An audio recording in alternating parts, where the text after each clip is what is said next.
आज आपका topic number 2 चलेगा हाइगेंस के द्वितीयक तरंगिकाओं के सिद्धांत द्वारा अपवर्तन की व्याख्या करना था। पिछले वीडियो में हमने बताया था परावर्तन की व्याख्या, तो इस वीडियो में चलेगा अपवर्तन की व्याख्या।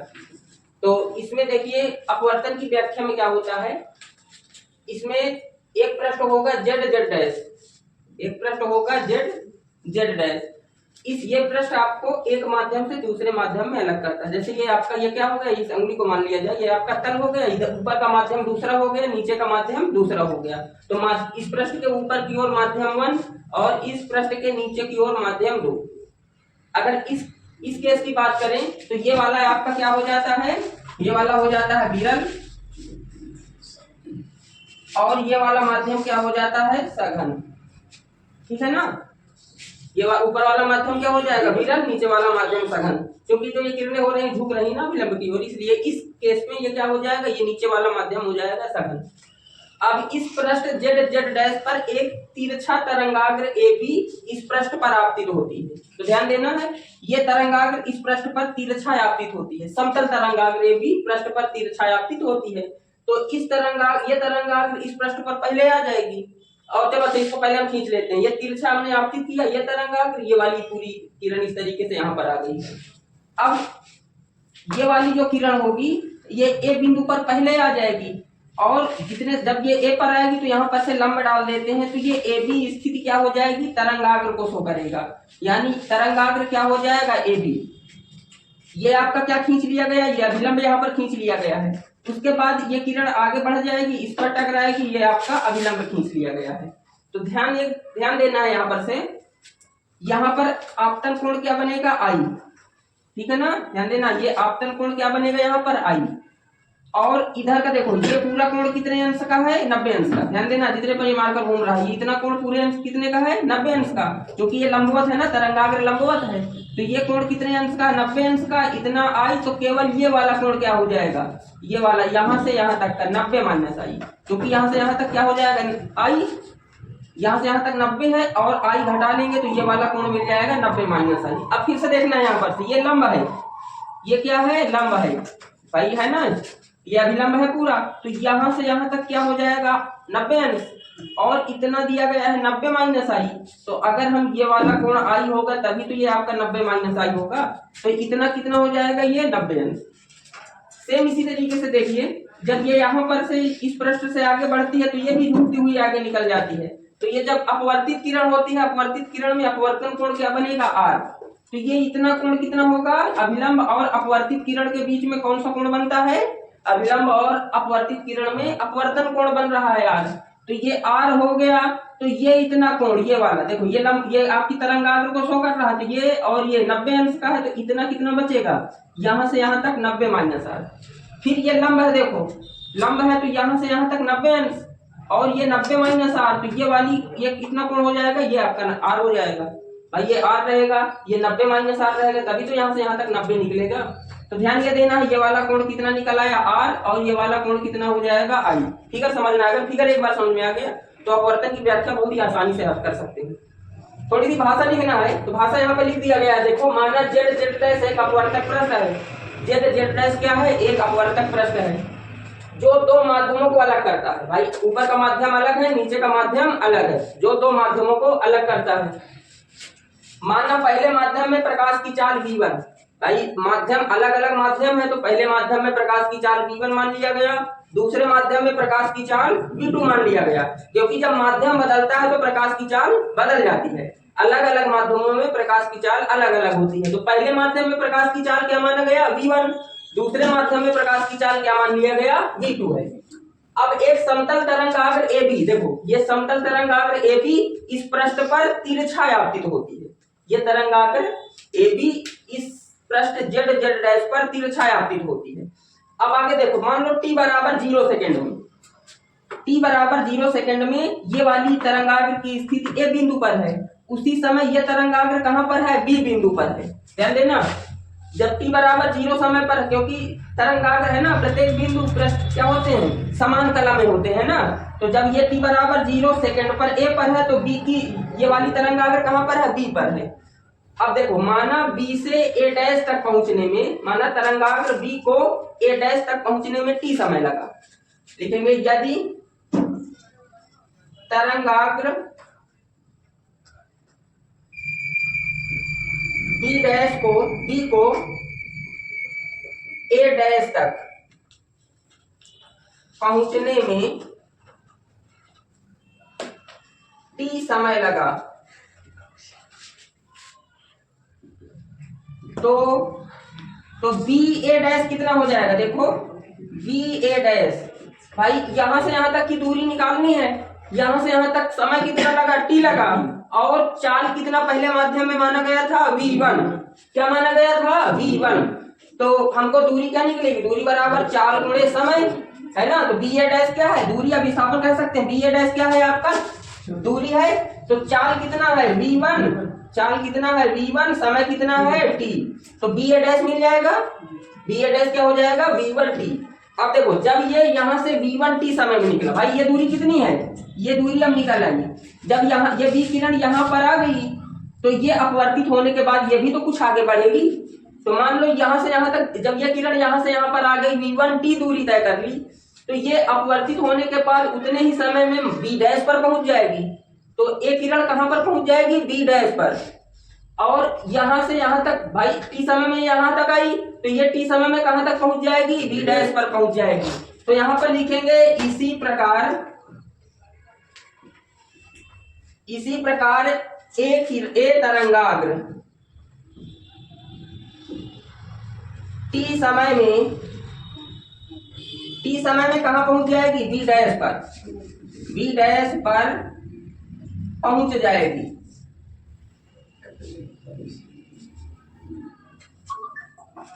अब यहां देखो, यहां से यहां तक का ये टी समय लगा, तो इससे इसकी दूरी निकाल लो, तो ए बी डैश क्या निकल आएगा? ये भी क्या हो जाएगा? दूरी चाल गुणे समय। चाल कितनी है? दूसरे माध्यम में v2 है। क्या है? v2। समय कितना लग रहा है? t। तो ये दूरी कितनी निकल के आ गई? v2t। यहां से यहां तक की दूरी क्या निकल आई? v2t। अब देखो फिगर में देखो, यहां से यहां तक ये आ गई b डैश तक, तो यहाँ पर काट चाप एक लगा दिया और इस चाप को हमने ए डैश से मिला दिया, तो ये भी एक तरंगाग्र शो करेगा। भाई ये पहले यहाँ पर ये तरंगाग्र ये भी है कि अपवर्तन के पश्चात तरंगाग्र क्या हो जाएगी? ये तरंगाग्र ए डैश बी डैश हो जाएगी। ठीक है, समझना एक बार फिर से फिगर समझ लो। देखो यहाँ पर तिरछा तरंगाग्र ए बी आपतित होती है। अब आपतित हो रही है तो क्या हो जाएगा? यहाँ पर आपतन कोण बनेगा। आपतन कोण यहाँ पर क्या बन रहा है? आई। ये हमने लंब खींच दिया, ये तरंगाग्र बना दी गई है। भाई ये तिरछा आपतित होती है तो ये पृष्ठ पर पहले पहुंच जाएगी, उतने ही समय पर ये वाली तरंगाग्र कहां पर रहेगी? बी पर। तो हम ए बी मिला दिया तो 90 डिग्री का एंगल होता है तरंगाग्र पर। तो ये आपतन कोण है। देखना मार्कर जहां जहां घूम रहा है, ये आपतन कोण आई, क्योंकि ये 90 अंश है। देखो ये कितना है? 90 अंश। तो ये 90 माइनस आई हो जाएगा, क्योंकि ये पूरा कोण कितना है? पूरा कोण 90 अंश। कितना आई है? तो शेष कितना बचेगा? 90 माइनस आई, है ना। 90 माइनस आई कितना हो जाएगा? ये केवल कितने कोण की हम बात कर रहे हैं? ये वाले कोण की। अब फिर देखो ये वाला 90 अंश है इतना, ये जितने मार्कर घूम रहा है ये कितने का है? 90 अंश। ये पता है 90 माइनस आई, तो ये कितना बचेगा? आई बचेगा, तभी तो ये 90 अंश का बचेगा। फिर इसके बाद देखो ये वाली किरण, ये अपवर्तन के पश्चात ये अभिलंब की ओर झुक गई, है ना। इसका भी एक कारण है कि कब अभिलंब की ओर झुकेगी, कब अभिलंब से दूर हटेगी, है ना। इसका भी बताएंगे किसी वीडियो में, इसका भी रीजन है। तो ये यहाँ पर क्या है? अभिलंब की ओर झुक गई, तो यहाँ पर अभिलंब और अपवर्तित किरण के बीच में कौन सा कोण बनता है? अपवर्तन कोण बनता है। तो यहाँ पर ये क्या हो जाएगा? अपवर्तन कोण R। अब ये इतना, ये भाई देखो तरंगाग्र है, ये तरंगाग्र 90 डिग्री पर होती है, तो ये R है, तो ये केवल कितना बचेगा? 90 माइनस R। अभी अभिलंब और ये पृष्ठ के बीच में कोण कितना होता है? फिर 90 अंश का होता है, तो ये 90 माइनस R बचा, तो ये कितना रहेगा? R। भाई ये टोटल कोण 90 अंश होना चाहिए। देखो यहां से यहां तक 90 अंश होना चाहिए, तो ये आपका क्या है? 90 माइनस R। ये यहां से यहां तक 90 माइनस R है, और ये कितना कोण कर दिया जाए ताकि हमारा पूरा कोण 90 अंश निकल आए। अगर प्लस का R होगा तभी तो ये पूरा कोण 90 अंश निकलेगा यहां से यहां तक का। तो ये क्या हो जाएगा? ये आपका R हो जाएगा। अब केवल हमको दो त्रिभुजों में देखना है। अगर ये इतना कंप्लीट हो गया, फिगर आ गया, तो डेरिवेशन अपवर्तन की व्याख्या बहुत ही आसान है। अब देखो त्रिभुज कौन से? त्रिभुज ए बी ए डैश में, यहां पर से लिखना है त्रिभुज ए डैश बी में। चेक कर लो, ए डैश बी में यहां पर साइन आई, साइन आई, देखो आई निकाल रहे हैं, जिस कोण को निकालना होता है उसके सामने वाली भुजा लंब होती है। जिस कोण को निकालना होता है जिस कोण को निकालना होता है उसके सामने वाली भुजा क्या होती है? लंब होती है।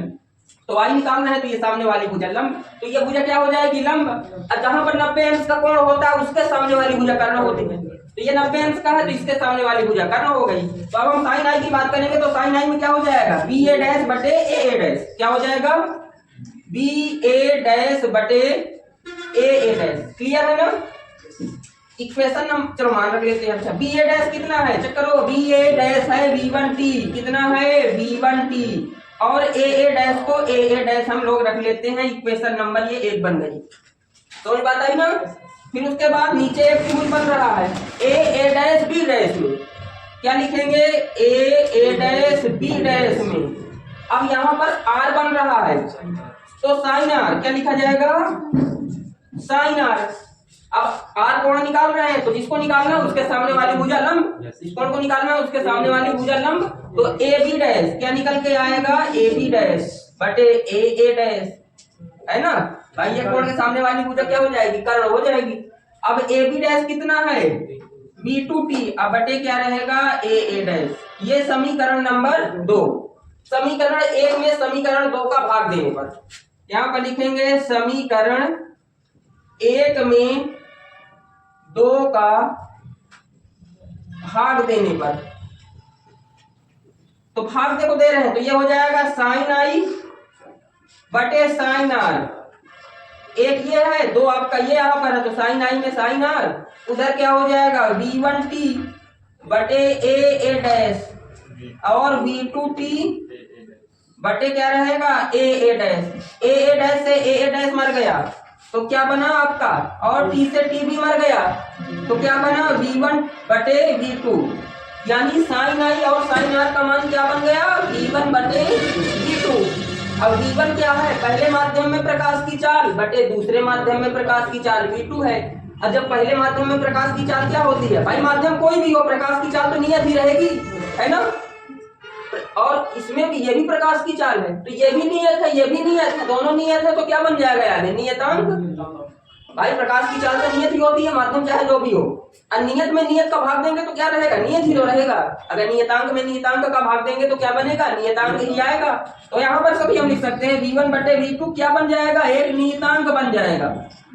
नियतांक बन जाएगा ना? नियतांक को 1 और 2 भी लिख सकते हैं, यानी पहले माध्यम के सापेक्ष दूसरे माध्यम का अपवर्तनांक। तो अब यहाँ पर से साइन आई बटे साइन आर बराबर क्या बन गया? 1 और 2। अब ध्यान से देखो तो ये क्या है? ये आपका स्नेल का नियम है, लिखेंगे ये स्नेल का नियम है। और स्नेल का नियम किस में होता है? अपवर्तन में होता है ना? अपवर्तन में होता है ना, तो इससे अपवर्तन की व्याख्या हो जाती है। ये स्नेल का नियम है, यहाँ पर लिख सकते हैं इससे अपवर्तन की व्याख्या होती है। लिखेंगे क्या? लिखेंगे इससे अपवर्तन की व्याख्या होती है।